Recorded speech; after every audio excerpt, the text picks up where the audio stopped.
Good morning students, Shri Saraswat વિદ્યાલયની અંદર આપ સૌનું સ્વાગત છે. હું છું કુલદીપ ટંડેલ અને આપણે ફિઝિક્સ સબ્જેક્ટનો અભ્યાસ કરી રહ્યા છીએ. તો ચેપ્ટર 3 ની અંદર આગળના ટોપિકની તરફ જઈએ તો ટોપિકનું જે નામ છે એ છે પોટેન્શિયોમીટર.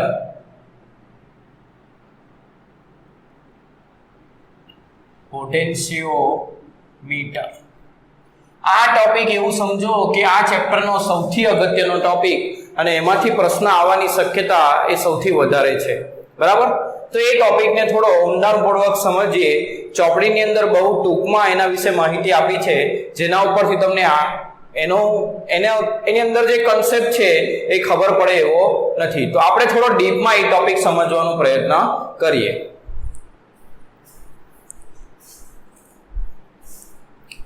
તો પોટેન્શિયોમીટર એટલે કેવી રચના હશે?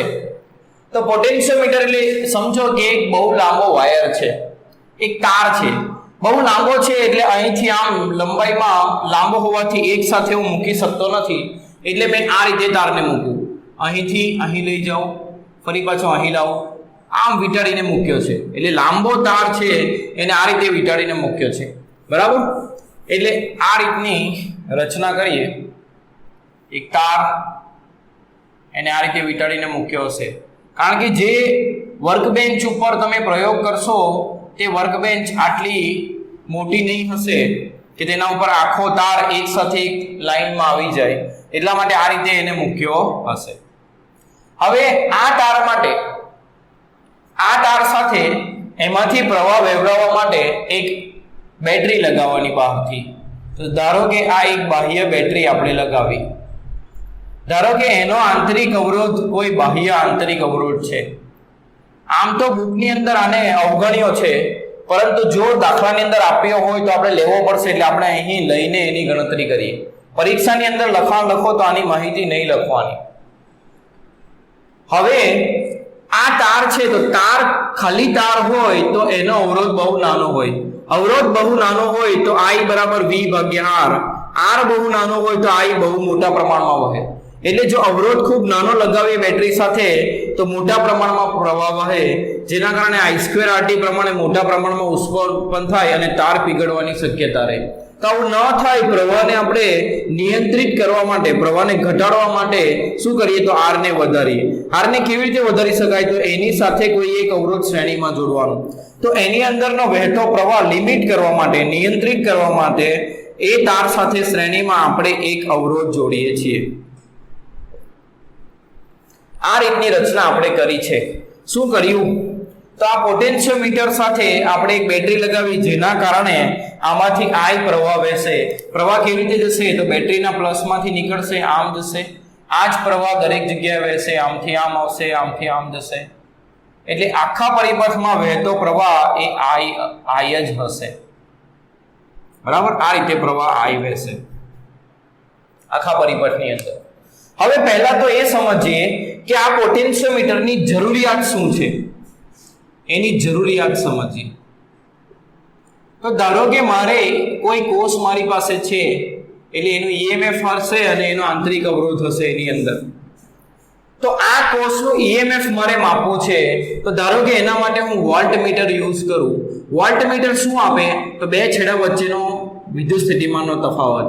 હવે બેટરીના બે છેડા સાથે વોલ્ટમીટર લગાવું તો અહીંયા બેટરીના બે છેડા વચ્ચેનો વિદ્યુત સ્થિતિમાનનો તફાવત મળશે. એટલે શું મળશે? તો ટર્મિનલ વોલ્ટેજ મળશે. બેટરીના બે છેડા વચ્ચે વિદ્યુત સ્થિતિમાનના તફાવતને શું કહેવાય? Terminal voltage. એટલે આપણને રીડિંગમાં વોલ્ટમીટરમાં ટર્મિનલ વોલ્ટેજ મળશે, જેથી આ EMF નથી. આ વિદ્યુત સ્થિતિમાનનો તફાવત એ EMF નથી.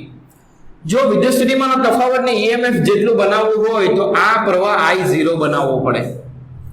જો I0 બનાવીએ તો બેટરીના બે છેડા વચ્ચેનો વિદ્યુત સ્થિતિમાનનો તફાવત એ આ 0 થાય તો આ પદ 0 થઈ જશે. એટલે કેટલું થશે? તો EMF જેટલું થશે. તો આ કન્સેપ્ટ છે. તો આ કરવા માટે જે રચના કરવામાં આવી એને કહેવાય પોટેન્શિયોમીટર. એવું કરશું આપણે કે I ને 0 બનાવશું, જેથી બેટરીના બે છેડા વચ્ચેનો વિદ્યુત સ્થિતિમાનનો તફાવત એ કેટલો હશે? બેટરીના EMF જેટલો હશે. આ એની જરૂરિયાત થઈ. શેના માટે પોટેન્શિયોમીટર બનાવવામાં આવ્યું? તો કોષનું ઈએમએફ માપવા માટે આ એની ખાસ જરૂરિયાત હતી, બરાબર. તો આમાંથી પણ 1 માર્ક્સમાં ક્વેશ્ચન આવી શકે કે શા માટે પોટેન્શિયોમીટર બનાવવામાં આવ્યું, તો કોષનું ઈએમએફ માપવા. કેવી રીતે? તો એમાંથી વહેતો પ્રવાહ 0 બનાવીને, બરાબર. આ એનું શું થયું? જરૂરિયાત. હવે એ કેવી રીતે કરવાનો, બરાબર, કેવી રીતે આ કામ કરશે એને કહેવાય પોટેન્શિયોમીટરનો સિદ્ધાંત. તો હવે પોટેન્શિયોમીટરનો સિદ્ધાંત સમજીએ. પોટેન્શિયોમીટરનો સિદ્ધાંત સમજીએ. દરેક વસ્તુ એક પછી એક સમજીએ અને ક્લિયર કરીએ. તો પોટેન્શિયોમીટરમાંથી આ I પ્રવાહ વહે છે આખા પરિપથમાં. હવે અહીં ધારી લઈએ, ધારો કે મોટે ભાગે આવું હશે, ધારવાની જરૂર નથી પણ આપણે લેવાનું જ છે કે તારની કુલ લંબાઈ, પોટેન્શિયોમીટરના તારની કુલ લંબાઈ એ ધારો કે L મીટર છે અને તારનો એકમ લંબાઈ દીઠ અવરોધ, તારનો એકમ લંબાઈ દીઠ અવરોધ એ ρ છે, એટલે ઓમ પ્રતિ મીટર. 1 મીટર લંબાઈના તારનો અવરોધ ρ છે. તો તારનો કુલ અવરોધ કેટલો થશે? તારનો કુલ અવરોધ કેટલો થશે? તો 1 મીટર લંબાઈનો અવરોધ ρ, તો L મીટરનો કેટલો? ρ * L, આટલો કુલ અવરોધ થશે. એટલે આ બે છેડા વચ્ચે એવું કહી શકો A અને B છેડા વચ્ચે કુલ અવરોધ એ કેટલો મળે છે? ક્યાં તો એને A અને C નામ આપીએ, B આ બેટરીને નામ આપ્યું છે એટલા માટે. A અને C છેડા વચ્ચે કેટલો અવરોધ મળે છે? ρ * L, બરાબર. આ જે તાર છે પોટેન્શિયોમીટરનો, એ તારનો કુલ અવરોધ આટલો છે. પોટેન્શિયોમીટર એટલે સિમ્પલ એટલું જ છે કે એક તાર છે બહુ લાંબો, જેની સાથે એક બેટરી લગાવીને એમાંથી વિદ્યુત પ્રવાહ વહેડાવવામાં આવે છે, જેને શું કહેવાય? પોટેન્શિયોમીટર. દાખલાની અંદર મોટે ભાગે એને આવી રીતે દોર્યું હશે, એક તાર એક જ રેખામાં આ રીતે દોરી દીધો હશે અને તેની સાથે એક બેટરી લગાવી હશે અને એક બાહ્ય અવરોધ લગાવ્યો હશે જે પ્રવાહને નિયંત્રિત કરશે, બરાબર. તો આટલી રચના હશે. આવી રીતે પોટેન્શિયોમીટરને દર્શાવ્યો છે દાખલાઓની અંદર, JEE NEET અને બીજી કોમ્પિટિટિવ એક્ઝામના દાખલાઓની અંદર, ગુજસેટ જેવા એક્ઝામના દાખલાઓની અંદર આ રીતે આખું પોટેન્શિયોમીટર દોર્યું હશે નહીં. પણ થિયરી સમજવા માટે અને પ્રેક્ટિકલ કરવા માટે આ આકૃતિ જરૂરી છે. આવું જ સેમ તમને પ્રયોગશાળામાં જોવા મળશે એટલા માટે, બરાબર. આ પોટેન્શિયોમીટરનો તાર આપ્યો હશે જેની લંબાઈ L હશે, બરાબર, અને કુલ અવરોધ ρ L હશે. હવે ρ અહીંયા અવરોધકતા નથી, એ ખાસ ધ્યાનમાં રાખજો, ગૂંચવાઈ જતા નહીં. ρ સિમ્બોલ અવરોધકતા માટે નથી આ ટોપિકની અંદર. તો તમે અહીંથી વહેતો પ્રવાહ આપણે માપવાના છીએ. તો પ્રવાહ V બરાબર શું થશે? બેટરીના વોલ્ટેજ, એટલે કે ધારો કે આ બેટરીનો EMF છે E, અથવા તો બેટરીના વોલ્ટેજ છે E, જે બેટરી લગાવી છે એના વિદ્યુત સ્થિતિમાનનો તફાવત એના બે છેડા વચ્ચે કેટલો છે? E. તો કુલ વોલ્ટેજ ભાગ્યા કુલ અવરોધ કરશું એટલે આપણને શું મળશે? આમાંથી વહેતો પ્રવાહ. તો આ જે પરિપથ છે એમાં કેટલા અવરોધો જોડાયેલા છે તે જુઓ. તો આ આખા તારનો અવરોધ ρL, પ્લસ આ અવરોધ એની સાથે શ્રેણીમાં, પ્લસ આ બેટરીનો આંતરિક અવરોધ શ્રેણીમાં. તો 3 અવરોધ શ્રેણીમાં છે. કયા કયા? ρL તારનો કુલ અવરોધ, બાહ્ય અવરોધ, નિયંત્રક અવરોધ જે પ્રવાહને નિયંત્રિત કરશે, અને બાહ્ય બેટરીનો અવરોધ. હવે દાખલાની અંદર જે આમાંથી આપ્યું હોય એ તમારે લેવાનો, બધું લેવાની જરૂર નથી. ધારો કે બાહ્ય અવરોધ, બાહ્ય બેટરીનો અવરોધ અવગણવા કીધો હોય, આંતરિક અવરોધ, તેને અવગણવાનો, એ પદ નહીં લેવાનો. આ અવરોધ ન લગાવેલો તો આ પણ ન લેવાનો. એટલે જે પ્રમાણે દાખલો છે એ પ્રમાણે આ 3માંથી પદ સિલેક્ટ થશે. પછી પરિપથમાંથી વહેતો પ્રવાહ I ગણીએ તો શું થશે? V/R સમતુલ્ય થાય. અહીં આગળ વોલ્ટેજ કેટલા આપ્યા છે? તો બેટરીનો EMF E છે અને બાહ્ય બેટરીનો EMF E છે, અને તેની સાથે કુલ અવરોધ કેટલો શ્રેણીમાં જોડાયેલો છે? ρL + R બાહ્ય. તો આટલો એમાંથી પ્રવાહ વહેશે. હવે આપણે એવું શોધીએ કે આ A અને D છેડાઓ વચ્ચે વિદ્યુત સ્થિતિમાનનો તફાવત કેટલો છે? A અને D બે છેડા વચ્ચેની લંબાઈ છે તારની L, એટલે A અને D છેડાઓ એકબીજાથી L લંબાઈ આવેલા છે, બરાબર. તો A અને D વચ્ચેનો વિદ્યુત સ્થિતિમાનનો તફાવત શોધવાનો છે. એટલે એવું કહી શકાય કે L લંબાઈના તારના બે છેડા આગળનો વિદ્યુત સ્થિતિમાનનો તફાવત. તો વિદ્યુત સ્થિતિમાનનો તફાવત શું થશે? તો I × R થશે. આ તારમાંથી વહેતો પ્રવાહ I જે આપણી પાસે છે અને આ તારનો અવરોધ લખવાનો થશે તો AD તારનો અવરોધ કેટલો થશે તો AD તારનો અવરોધ થશે એકમ લંબાઈનો અવરોધ ρ તો L લંબાઈનો અવરોધ કેટલો ρ * L તો AD તારના બે છેડા વચ્ચે વિદ્યુત સ્થિતિમાનનો તફાવત લખીએ તો તે કેટલો થશે એને EL વડે દર્શાવીએ વિદ્યુત સ્થિતિમાનનો તફાવત L લંબાઈ આગળ કેટલો થશે તો એમાંથી વહેતો પ્રવાહ I અને એનો અવરોધ ρ * L પ્રવાહ I કેટલો છે તો આખા પરિપથમાંથી આ પ્રવાહ વહે છે E / ρL + R બાહ્ય અને એની સાથે કોણ ગુણાશે ρ * L બરાબર હવે આ પદને L વડે ભાગી દઈએ તો શું મળશે તો EL ભાગ્યા L બરાબર થશે E ρ ભાગ્યા ρL + R બાહ્ય હવે તમે અહીં જોશો તો આ જે પદ આવ્યું EL ભાગ્યા L બરાબર E ρ ભાગ્યા ρL + R બાહ્ય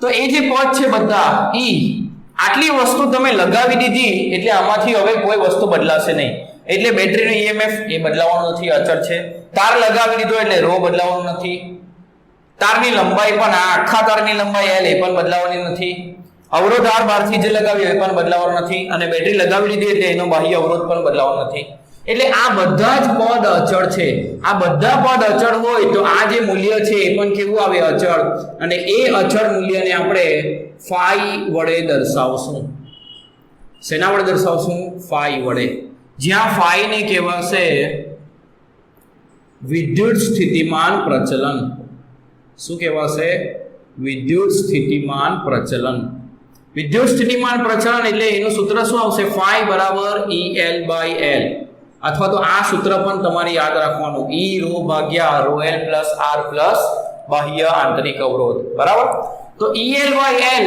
એટલે શું કહેવાય વિદ્યુત સ્થિતિમાનનો તફાવત પ્રતિ લંબાઈ એટલે એકમ લંબાઈ દીઠ વિદ્યુત સ્થિતિમાનનો તફાવત તેને શું કહેવાય વિદ્યુત સ્થિતિમાન પ્રચલન એટલે એનો એકમ શું થશે તો phi નો એકમ થશે વિદ્યુત સ્થિતિમાનનો તફાવત શું આવે વોલ્ટ અને લંબાઈનો એકમ મીટર એટલે વોલ્ટ પ્રતિ મીટર તો 1 મીટર લંબાઈએ રહેલા બે છેડા આગળ વિદ્યુત સ્થિતિમાનનો તફાવત કેટલો મળશે phi તો L છેડા આગળ વિદ્યુત સ્થિતિમાનનો તફાવત કેટલો મળશે L ને અહીં ગુણી દો તો phi * L એટલે આ થયો પોટેન્શિયોમીટરનો સિદ્ધાંત આ સિદ્ધાંત શું છે તે સમજાવું તમને તો આ શું બતાવે phi એક અચળાંક છે એટલે બે છેડા વચ્ચેનો વિદ્યુત સ્થિતિમાનનો તફાવત એ બે છેડા વચ્ચે તારની લંબાઈ પર આધાર રાખે એટલે જેમ જેમ તમે આ D બિંદુને અહીંથી આમ ખસેડતા જશો તેમ A અને D વચ્ચેનું અંતર વધતું જશે તેમ તેમ બે છેડા વચ્ચે A અને D વચ્ચેનો વિદ્યુત સ્થિતિમાનનો તફાવત પણ બદલાતો જશે એટલે બદલાતો જતો વિદ્યુત સ્થિતિમાનનો તફાવત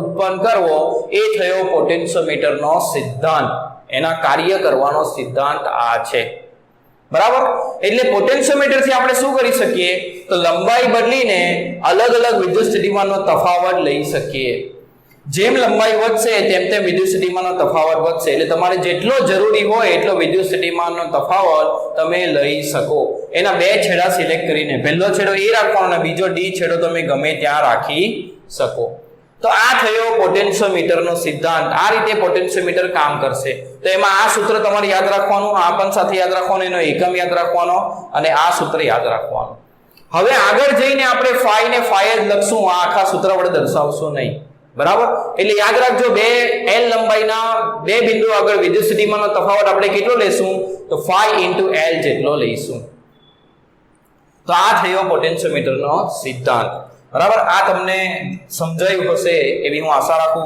કોઈ કન્ફ્યુઝન આવે ગ્રુપની અંદર પૂછજો હું તમને એનું સોલ્યુશન આપીશ બરાબર ફરીથી સમજાવીશ એવું લાગે તો તમે કહેશો એ વસ્તુ આપણે કરશું પણ તમે ઘરે મહેનત કરતા રહેજો બરાબર હવે આગળ આનો ઉપયોગ જોઈએ પોટેન્શિયોમીટરનો ઉપયોગ તો પોટેન્શિયોમીટરનો પ્રથમ ઉપયોગ છે કોષનો EMF માપવો કોષનો EMF માપવો એ જ એનો મેઇન ઉપયોગ છે કોષનો EMF શોધવું કેવી રીતે કોષનું ઈએમએફ શોધાય, તો એના માટે શું કરવાનું એ સમજાવું. તો તમારે પ્રયોગ કરવા માટે આ રચના કરવાની. હવે એની સાથે એક કોષ લગાવવાનો જેનું ઈએમએફ તમારે શોધવાનું છે. ક્યાં લગાવવાનું? તો આ છેડાથી કોષનો પ્લસ છેડો એ આ બિંદુ આગળ લગાવવાનો, જ્યાં બેટરીનો પ્લસ છેડો લાગ્યો છે એ જ બિંદુ આગળ, એ છેડા આગળ શું લગાવવાનું? આ કોષનો પ્લસ છેડો. હવે અહીં એક ગેલ્વેનોમીટર લગાવવાનો અને એની સાથે એક જોકી રાખવાની. જોકી એટલે જે વસ્તુને તમે આ રીતે તાર પર ખસેડી શકો, બરાબર. હવે તમારે આ જોકીને ખસેડવાની અને આમાંથી વહેતો પ્રવાહ નોંધવાનો. એક સમય તમને એવો મળશે કે જે સમયે આ જે જોકી છે, બરાબર, એમાંથી વહેતો પ્રવાહ, જોકી નહીં, આ ગેલ્વેનોમીટર છે, એમાંથી વહેતો પ્રવાહ એ 0 થશે. ગેલ્વેનોમીટરમાં તમને 0 પ્રવાહ બતાવશે, એટલે એનું આવર્તન 0 થશે. ગેલ્વેનોમીટરનું આવર્તન શું થશે? 0 આવર્તન, બરાબર. તો તેને જે બિંદુ આગળ આવું થયું એ બિંદુને તટસ્થ બિંદુ તમે કહી શકો. ધારો કે ડી બિંદુએ આવું થયું કે ગેલ્વેનોમીટરમાંથી વહેતો પ્રવાહ 0 થયો, તો એ બિંદુને તમે શું કહી શકો? તટસ્થ બિંદુ. અને તટસ્થ બિંદુ ધારો કે L લંબાઈએ છે, L અંતરે છે. A થી કેટલા અંતરે? L અંતરે. ક્યાંથી અંતર આપ્યું એ પણ ખાસ ધ્યાન રાખવાનું, બરાબર. તો અહીંથી વહેતો પ્રવાહ 0 થશે, એનો મતલબ શું એ તમને સમજાવું. તો પ્રવાહ ક્યારે વહે? તો તમને મેં સમજાવેલું, વિદ્યુત સ્થિતિમાનનો તફાવત હોય ત્યારે. અહીંથી વહેતો પ્રવાહ 0 થયો, એનો મતલબ શું? તો કે તમે આ બેટરીમાંથી વહેતો પ્રવાહ 0 બનાવ્યો, બરાબર. બેટરીમાંથી વહેતો પ્રવાહ શું બનાવ્યો? 0. હવે એક ઈઝી મેથડથી એક વસ્તુ કરીએ. ખાલી જાણકારી માટે તમને આ વસ્તુ સમજાવું, પછી કેવી રીતે ગણવાનું એ કરીએ. તો ધારો કે આપણે આમાંથી વહેતો પ્રવાહ 0 થયો એવું શોધ્યું છે, આ બિંદુ એવું શોધ્યું જેમાં જ્યારે આમાંથી વહેતો પ્રવાહ 0 થયો. તો પ્રવાહ 0 ક્યારે થાય? તો બેટરીના આ બે છેડા વચ્ચેનો વિદ્યુત સ્થિતિમાનનો તફાવત અને આ બે છેડા વચ્ચેનો વિદ્યુત સ્થિતિમાનનો તફાવત સરખો થાય, ત્યારે જ અહીંથી અહીં પ્રવાહ ન જાય કે અહીંથી અહીં પ્રવાહ ન આવે. આ બે બિંદુઓ વચ્ચે પ્રવાહ ન વહે ક્યારે? જ્યારે અહીંનો તફાવત બરાબર અહીંનો તફાવત હોય. તો આ બે છેડા આગળનો વિદ્યુત સ્થિતિમાનનો તફાવત કેટલો થાય? A અને D છેડા વચ્ચેનો વિદ્યુત સ્થિતિમાનનો તફાવત. તો એ અત્યારે જ આપણે લખ્યું હતું, કેટલું? EL બરાબર phi into L. હવે આ બે P અને Q છેડા વચ્ચેનો વિદ્યુત સ્થિતિમાનનો તફાવત શોધીએ. તો P અને Q છેડા બેટરીના બે છેડા છે, તો ત્યાં આગળ વિદ્યુત સ્થિતિમાનનો તફાવત કેટલો થશે? E - IR. પરંતુ અહીં પ્રવાહ I 0 છે એટલે ખાલી E મળશે. હવે આ બે બિંદુઓ વચ્ચે વિદ્યુત પ્રવાહ નથી વહેતો, એનો મતલબ PQ નો વિદ્યુત સ્થિતિમાનનો તફાવત અને AD નો વિદ્યુત સ્થિતિમાનનો તફાવત એ બંને કેવો હશે? સરખો હશે. એટલે phi into L બરાબર તમને E મળ્યું હશે. એટલે કોષનું EMF phi into L પરથી મળશે. phi તમે આ સૂત્રથી શોધશો, જે વસ્તુઓ તમે લગાવી છે એના પરથી તમને phi મળશે, અને ફક્ત તમારે એને કઈ લંબાઈએ તટસ્થ બિંદુ મળ્યું તેના વડે ગુણવાનું રહેશે. એટલે તમને આ કોષનું EMF મળી જશે. તો આ કન્સેપ્ટથી તમે આ સમજી શકો, પણ જે રીતે ચોપડીમાં છે એ રીતે આપણે સમજવાનો પ્રયત્ન કરીએ. તો તમે અહીં જોશો કેવો પરિપથ છે આ તે જુઓ. તો પરિપથને આપણે નામ આપ્યું છે ADPQ, ADQP. તો એ પરિપથ તમે ધ્યાનથી જુઓ કેવું છે. અહીં આગળ PQ આગળ EMF અને એની સાથે એનો આંતરિક અવરોધ R છે. કોષનો EMF અને આંતરિક અવરોધ છે એટલે બોક્સની અંદર મૂકું છું. પછી આ છેડો છે A અને તેની વચ્ચે L લંબાઈનો તાર છે. L લંબાઈના તારનો અવરોધ કેટલો આવશે? ρ * L. એટલે L લંબાઈના તારની A અને D વચ્ચે મેં ρ * L અવરોધ જોડી દઉં. અને અહીં છે ગેલ્વેનોમીટર, તો ગેલ્વેનોમીટરનો અવરોધ હશે G. ગેલ્વેનોમીટરનો અવરોધ શું હશે? G.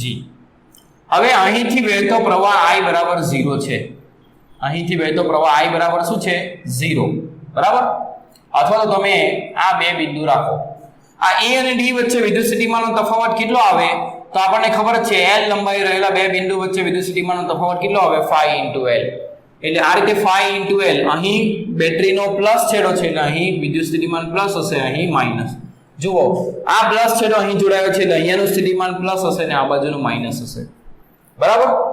હવે સિમ્બોલ બધાને આપી દઈએ તો આનું EMF E, આનું વિદ્યુત સ્થિતિમાન કેવી રીતે આવશે? અહીંથી પ્રવાહ ઘૂસે છે એટલે પ્લસ માઈનસ. પણ અહીંનું સ્થિતિમાન 0 થશે કારણ કે I 0 છે તો I * R કરશું તો જવાબ શું આવશે 0. અહીંનું સ્થિતિમાન પણ પ્લસ માઈનસ 0 જ થશે. બરાબર. ચાલો હવે ADPQ ની અંદર APQD માં કિર્ચોફનો લૂપનો નિયમ લગાવતા.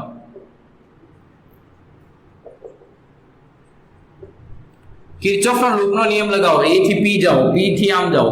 પહેલા શું આવ્યું પ્લસ એટલે લખીશું શું માઈનસ. પહેલા શું આવ્યું માઈનસ એટલે લખીશું શું પ્લસ. પ્રવાહ 0 * R એટલે 0 જ થઈ જશે. આમ ગયા પહેલા માઈનસ આવ્યું લખીશું પ્લસ.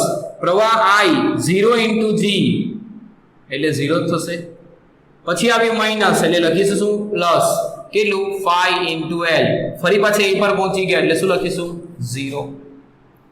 તો આ બે પદ 0 એટલે E ને જમણી બાજુ લઈ જાઓ તો φL = E એટલે તમારું EMF E બરાબર શું મળે 5 * L.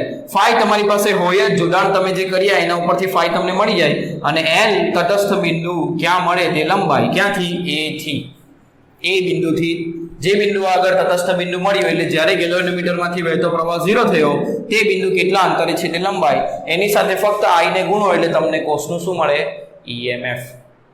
તો આ એક ઈઝી મેથડ છે કોષના EMF શોધવાની પોટેન્શિયોમીટરનો ઉપયોગ કરીને. હવે ચોપડીની અંદર એનો બીજો ઉપયોગ આપ્યો છે તે સમજીએ. બરાબર. તો બીજો જે ઉપયોગ છે એ શું છે તો બે કોષના EMF ની સરખામણી કરવી. બે કોષોના EMF ની સરખામણી કરવી એટલે કોણ કોના કરતા મોટો છે તે સમજવું. તો તેના માટે આકૃતિ દોરીએ. તો શું કરશું આપણે તો એ સમજવા માટે આમ જોવા જઈએ તો આ બે અહીંયા આગળ એક કોષ લગાવેલો હતો તો એનું EMF શોધો પહેલા અને પછી બીજા કોષનું શોધો અને બેને સરખાવો એવું કરવાનું છે. પણ એક પછી એક ન લગાવવું પડે એટલા માટે કેવી રચના કરવાની છે તો એ આગળથી પહેલા એક EMF ધરાવતી આ E1 EMF ધરાવતી બેટરી અને R1 આંતરિક અવરોધ ધરાવતી બેટરી લગાવી એટલે કોષ લગાવ્યો. ત્યાંથી જ E2 EMF ધરાવતો કોષ અને R2 આંતરિક અવરોધ ધરાવતો કોષ જોડ્યો. હવે આ બંનેને એક એવી કી સાથે જોડીશું જે બે જગ્યાએ જોડાઈ શકે. આને નંબર 1 આપો અને 2 આપો અને આ ત્રીજા નંબરથી એક આ રીતની કી હશે જેને તમે 3 થી 1 જોડી શકો અથવા 3 થી 2 જોડી શકો. આ રીતે જોડી શકો. આમ જોડાણ કરી શકો અથવા આમ જોડાણ કરી શકો અને એની સાથે આપણે લગાવશું ગેલ્વેનોમીટર અને આપણે જોકીને ફેરવશું. બરાબર. તો ધારો કે અત્યારે મેં જોડાણ કર્યું છે 1 અને 3 નું. બરાબર. તો 1 અને 3 ને જોડી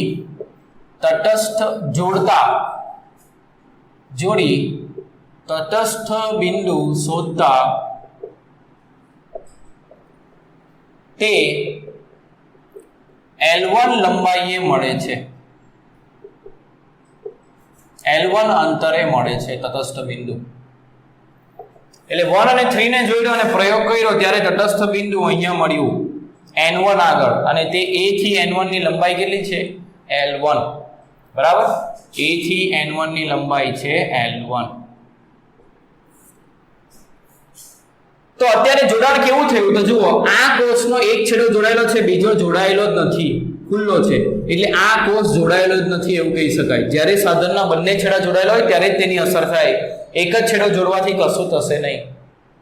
તો આ છેડો ન જોડો એટલે આ જોડાયેલું જ નથી. તો જોડાણ ક્યાં થયું છે અહીંથી આમ. તો તમે એ જોડાણને ધ્યાનથી જુઓ તો આ પ્રકારનું જોડાણ છે. E1 EMF R1 આંતરિક અવરોધ આ 1 આ 3 પછી અહીંયા છે ગેલ્વેનોમીટર. બરાબર. ને અહીંયા છે બિંદુ N1 તટસ્થ બિંદુ જે કેટલી લંબાઈ છે L1 લંબાઈ એટલે અહીંનો વિદ્યુત સ્થિતિમાનનો તફાવત કેટલો થશે 5 * L1. બરાબર. અને અહીંથી વહેતો પ્રવાહ શું છે 0 એટલે આ બધાના વિદ્યુત સ્થિતિમાનનો તફાવત અહીંનો વિદ્યુત સ્થિતિમાનનો તફાવત 0 થશે. ગેલ્વેનોમીટર આગળ પણ 0 થશે. બરાબર. અને અહીં વિદ્યુત સ્થિતિમાનનો તફાવત પ્લસ માઈનસ આ રીતે હશે. તો આપણે આ પરિપથની અંદર કિર્ચોફનો નિયમ વાપરીએ a e1 1 3 g n1 a માં કિર્ચોફનો નિયમ લગાવતા તો શું થશે તો a થી જઈએ અહીંયા શું આવ્યું પ્લસ એટલે લખીશું શું માઈનસ e1 આમ ગયા અહીંયાનું વોલ્ટેજ 0 છે એટલે 0 આગળ ગયા અહીંનો વોલ્ટેજ પણ 0 છે એટલે 0 કેમ 0 છે તો એમાંથી વહેતો પ્રવાહ 0 છે એટલે i * r કરશું તો 0 મળશે i * g કરશું તો 0 મળશે પછી અહીં આવ્યા અહીં આગળ પહેલા સિમ્બોલ મળ્યું આ માઈનસ સિમ્બોલ મળ્યું એટલે લખીશું શું પ્લસ કેટલો વિદ્યુતસ્થિતિમાનનો તફાવત 5 * L1 એટલે પ્લસ 5 * L1 બરાબર 0 તો આના પરથી શું આવ્યું e1 ને જમણી બાજુ લેવો તો e1 બરાબર 5L1 આ સમીકરણ નંબર 1 હવે તે જ રીતે આ કીને હવે 3 ની જગ્યા પર 2 પર જોડો અને ચોકીને ખસેડીને તટસ્થ બિંદુ શોધો એટલે આમાંથી વહેતો પ્રવાહ 0 બનાવો તો ધારો કે તે તમને n2 આગળ મળે છે એટલે બીજી જગ્યાએ મળે છે બરાબર તો 2 અને 3 ને જોડતા તટસ્થ બિંદુ an2 L2 અંતરે મળે છે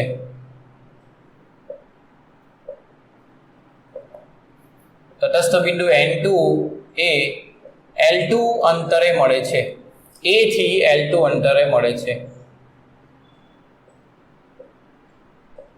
તો આ કન્ડિશનમાં કેવું જોડાણ થયું છે આ જ કોષનો બીજો છેડો છૂટો થઈ ગયો એટલે આ જોડાયેલો નથી એટલે જોડાણ કેવું છે a પછી જોડાયું છે આ EMF E2 એનો આંતરિક અવરોધ R2 પછી બિંદુ 2 અને પછી બિંદુ 3 અને અહીંયા છે ગેલ્વેનોમીટર અને અહીંયા છે N2 બિંદુ અને આ A બિંદુ તો A અને N2 બિંદુ વચ્ચે વિદ્યુતસ્થિતિમાનનો તફાવત કેટલો છે તો L2 જેટલી લંબાઈ છે A થી N2 ની એટલે 5 * L2 થશે અને આ પ્લસ માઈનસ બરાબર અહીંનો વિદ્યુતસ્થિતિમાન 0 થશે અને અહીંનું પણ 0 થશે કારણ કે એમાંથી વહેતો પ્રવાહ શું બનાવ્યો આપણે 0 તટસ્થ બિંદુ મળે એટલે શું આમાંથી વહેતો પ્રવાહ 0 થાય એટલે આ પરિપથમાં જ કોઈ પ્રવાહ વહેતો નથી તો a e2 2 3 n2 a માં કિર્ચોફનો નિયમ લગાવીએ તો અહીંથી આમ જઈએ તો પ્લસ આવી એટલે લખીશું શું -e2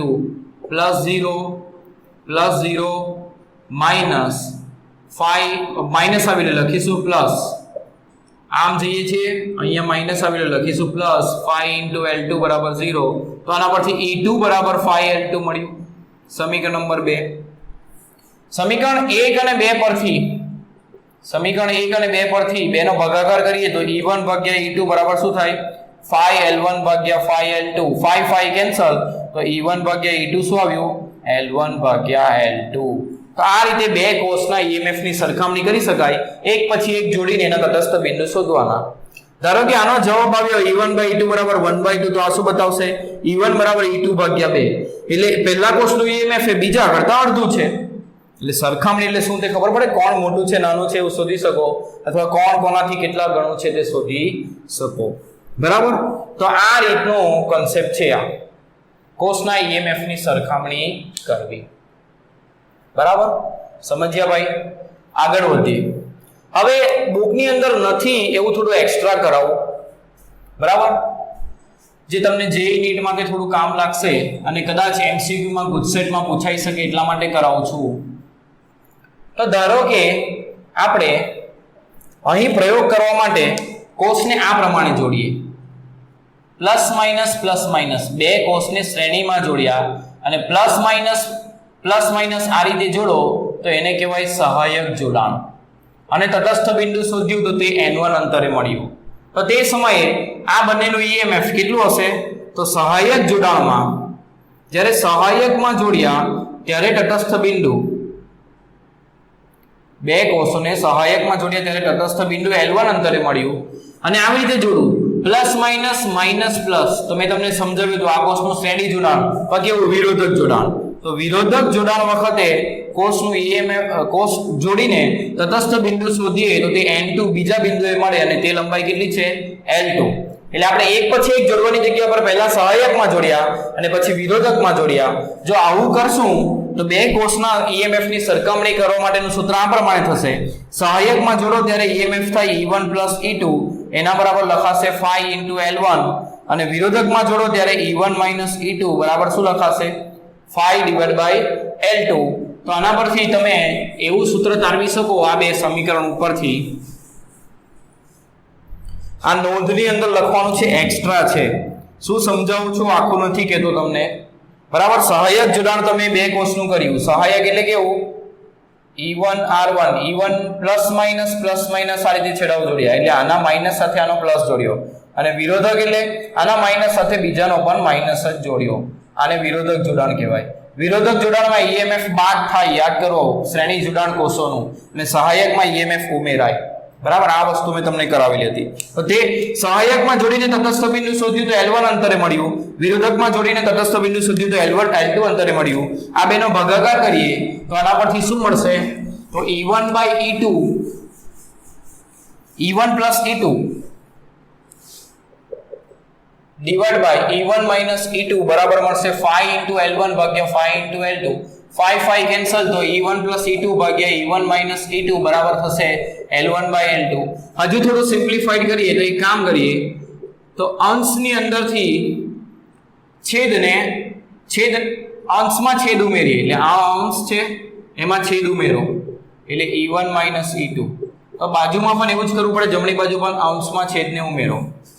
હવે અંશમાંથી છેદ બાદ કરીએ તો આ અંશ છે એમાંથી છેદ બાદ કરીએ તો અહીંયા પણ એવું જ કરવું પડશે. આ કાઉન્સ ખોલીએ તો E1 + E2 + E1 - E2 આ કાઉન્સ ખોલીએ તો E1 + E2 - E1 + E2 બરાબર L1 + L2 ભાગ્યા અંશ માઈનસ છેદ એટલે L1 - L2. તો આ E1 + E2 કેન્સલ ને અહીં E1 કેન્સલ તો 2E1 ભાગ્યા 2E2 આવું થશે L1 + L2 ભાગ્યા L1 - L2. તો 2 કેન્સલ એટલે EMF ની સરખામણી આ રીતે આ મેથડ થી પણ કરી શકો. પહેલા જ્યાં L1 શું છે સહાયકમાં જોડ્યું ત્યારે મળતું તટસ્થ બિંદુ અને L2 શું છે વિરોધકમાં જોડતા જે તટસ્થ બિંદુ જે લંબાઈએ મળ્યું તે લંબાઈ. એટલે સહાયક વખતેનો તટસ્થ બિંદુ L1 ખબર હોય અને વિરોધક વખતેનો તટસ્થ બિંદુ L2 ખબર હોય એક પછી એક કરવાનું. પહેલા સહાયકમાં જોડવાનું ચોકી ખસેડીને તટસ્થ બિંદુ શોધવાનું અહીંથી કેટલા અંતરે માપવાનું પછી વિરોધકમાં જોડવાનું અને અહીંથી કેટલા અંતરે તટસ્થ બિંદુ મળે એ શોધવાનું. પહેલા L1 મળ્યું સહાયક વખતે અને વિરોધક વખતે L2 મળ્યું તો એ બે બિંદુ ખબર હોય તો તમે આ બે કોષની સરખામણી કરી શકો. તો આ પ્રકારેનું પણ પરીક્ષાની અંદર પૂછાય છે. બરાબર કદાચ MCQ ની અંદર પૂછાઈ જાય એટલા માટે મેં તમને આ કરાવ્યું છે. બાકી ચોપડીની અંદર આવો કોઈ દાખલો નથી. હવે આનો ત્રીજો અને મોસ્ટ ઇમ્પોર્ટન્ટ ઉપયોગ જોઈએ જે પણ હું બોર્ડની ઉપર લખું છું તમારે નોંધતા રહેવાનું ભાઈ. આ ખૂબ જ અગત્યનો ટોપિક આપણે કરી રહ્યા છીએ.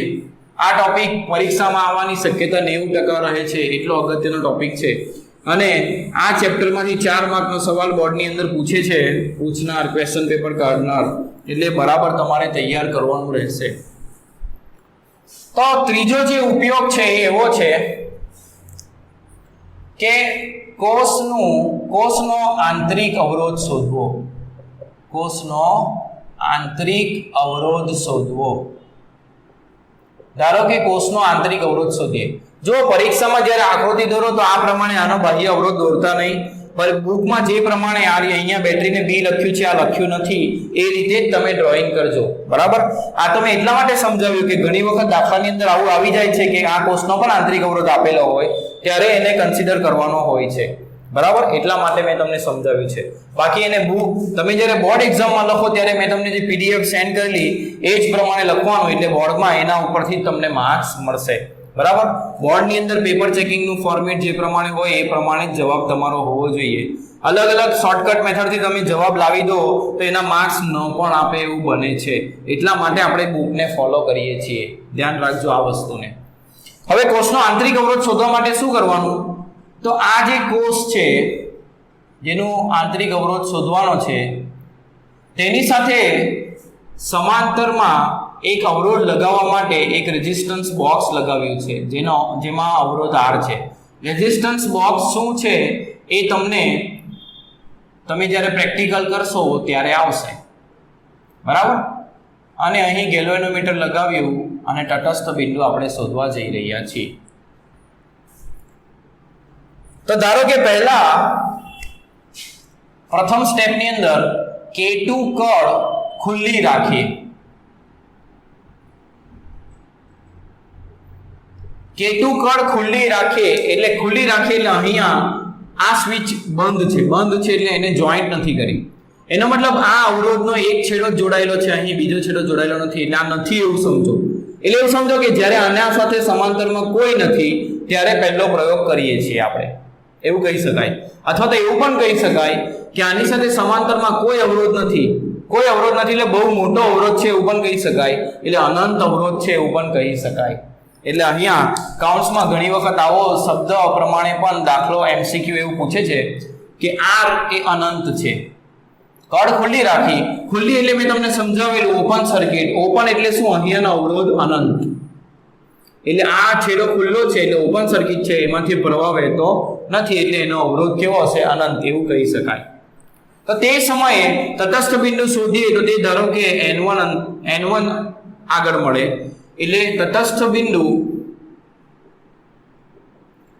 એ n1 આગળ મળ્યું અને એ n1 ની લંબાઈ છે ધારો કે l1. તો આના પરથી શું લખી શકાય? તો અહીં શું જોડાયેલું છે તમે ધ્યાનથી જુઓ તો આ જોડાયેલો નથી, આનો બીજો છેડો ખુલ્લો છે એટલે આ જોડાયેલો નથી. એટલે રચના કેવી છે? A છે, ત્યાર પછી E1 EMF અને R આંતરિક અવરોધ ધરાવતો કોષ છે, પછી છે ગેલ્વેનોમીટર, અહીંથી જુઓ આ જોડાણ છે ગેલ્વેનોમીટર, પછી N2 બિંદુ અને A અને N2 વચ્ચેનો વિદ્યુત સ્થિતિમાનનો તફાવત કેટલો હોય છે? A અને N2 વચ્ચેનો વિદ્યુત સ્થિતિમાનનો તફાવત, આ લંબાઈ L1 છે એટલે 5 × L1 હોય છે, પ્લસ અહીં આવે છે અને માઇનસ અહીં આવે છે, બરાબર? આ આપણને ખબર છે. હવે તટસ્થ બિંદુ શોધ્યું એટલે આ I પ્રવાહ આપણે 0 બનાવ્યો એટલે આ બંને આગળના વિદ્યુત સ્થિતિમાનનો તફાવત ગેલ્વેનોમીટર અને આંતરિક અવરોધ આગળના 0 હશે. તો આમાં કિર્ચોફનો નિયમ લગાવીએ. N2 A માં કિર્ચોફનો નિયમ વાપરતા શું થશે? A થી જઈએ આમ, પહેલા પ્લસ આવી એટલે લખીશું શું? માઇનસ. આનો વોલ્ટેજ 0, આનો વોલ્ટેજ પણ 0, અહીં આવ્યા પહેલા માઇનસ આવી એટલે લખીશું પ્લસ. 5 × L1 બરાબર 0. તો આના પરથી 5L1 બરાબર શું મળ્યું? અથવા તો E બરાબર શું મળ્યું? 5 × L1. આ સમીકરણ નંબર 1. હવે આપણે શું કરીએ? K2 કળને બંધ કરીએ. K2 કળ બંધ કરી તટસ્થ બિંદુ શોધતા,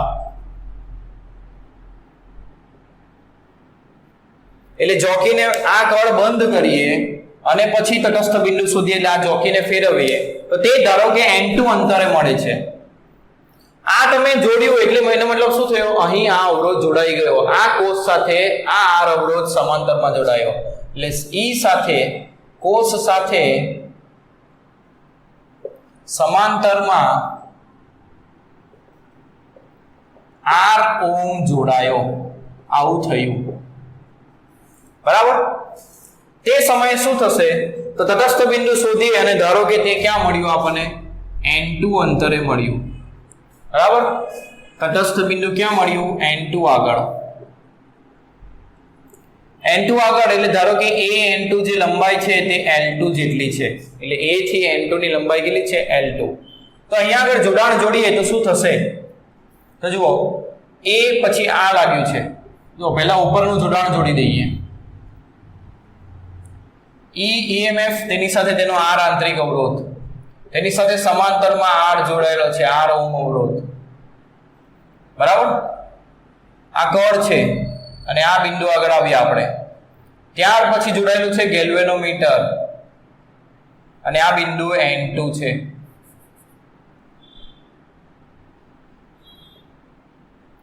અને ત્યાર પછી આ બિંદુ છે A.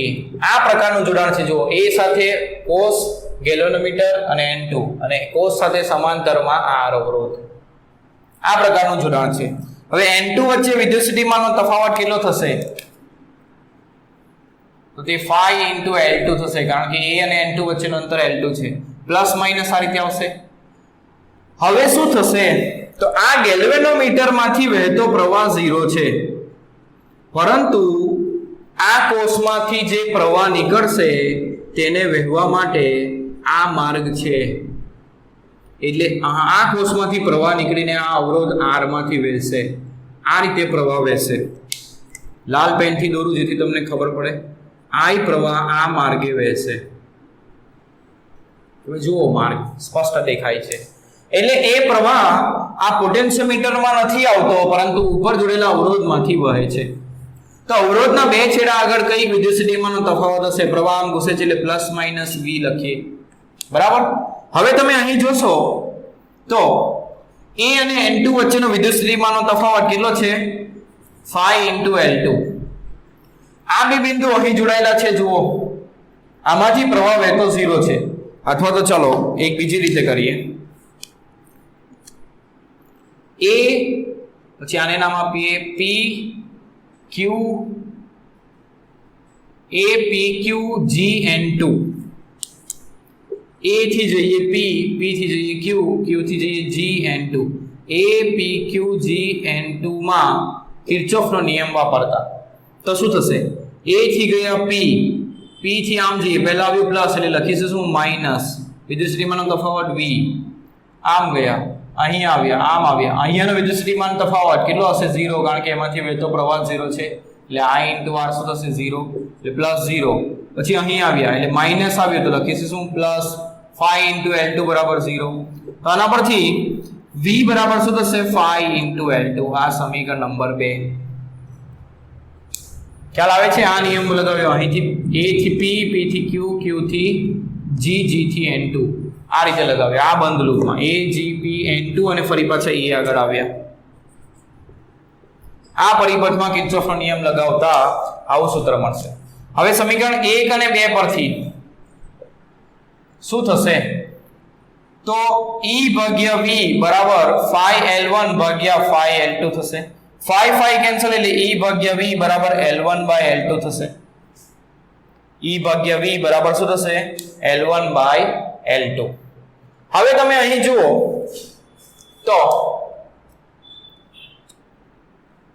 આ લખી દેવાનું છે તમારે, અને ભૂસી નાખું છું.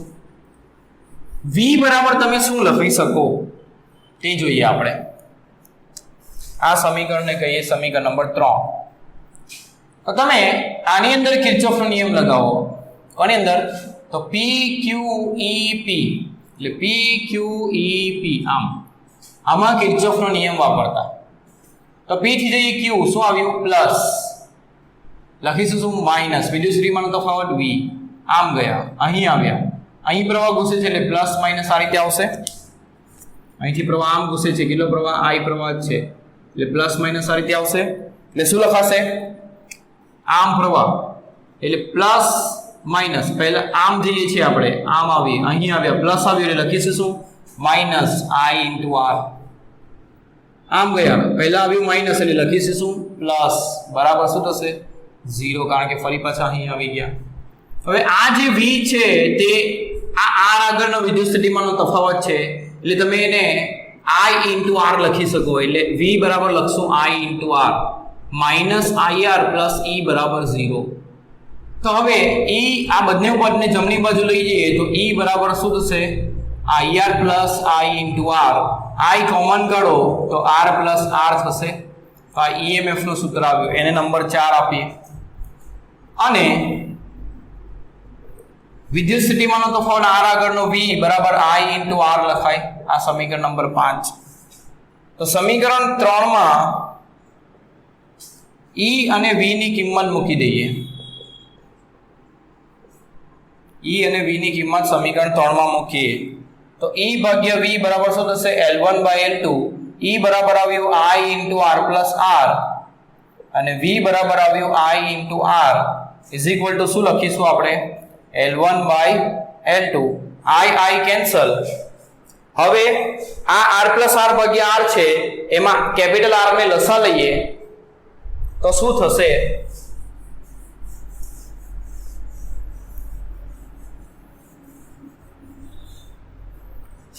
તો કેપિટલ R ભાગ્યા R પ્લસ સ્મોલ r ભાગ્યા R બરાબર L1/L2. કેપિટલ R ભાગ્યા R બરાબર 1 થશે તો 1 પ્લસ R ભાગ્યા R બરાબર શું થશે L1 બાય L2. તો R ભાગ્યા R બરાબર શું થશે L1 બાય L2 માઇનસ 1. તો સ્મોલ r બરાબર શું થશે capital R into L1 by L2 minus 1. તો આ સૂત્રથી તમે કોષનો લગાવેલા કોષનો આંતરિક અવરોધ શોધી શકો. જે આ બધા મૂલ્ય શું છે તે સમજાવું. કોષ સાથે સમાંતરમાં તમે જે અવરોધ લગાવ્યો તેનું મૂલ્ય છે R.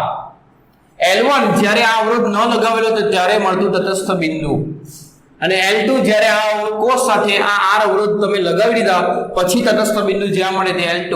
આ ત્રણ કિંમતો જ ખાલી તમારે શોધવાની પ્રયોગ કરીને, અને એના ઉપરથી તમને કોષનો આંતરિક અવરોધ મળે. તો આ રીતે પોટેન્શિયોમીટરનો ઉપયોગ કરીને તમે કોષનો EMF અને કોષનો આંતરિક અવરોધ શોધી શકો અથવા EMFોની સરખામણી કરી શકો. આ રીતે પોટેન્શિયોમીટરનો ઉપયોગ થાય છે. તો આ ટોપિક એક્ઝામ માટે અને ચેપ્ટર 3 માં સૌથી અગત્યનો ટોપિક. તો એને ધ્યાનપૂર્વક લખીને સમજજો અને કરજો. કોઈ કન્ફ્યુઝન આવે મને મેસેજ કરીને પૂછી શકો. હવે પછી આપણે એના દાખલાઓ ગણીશું.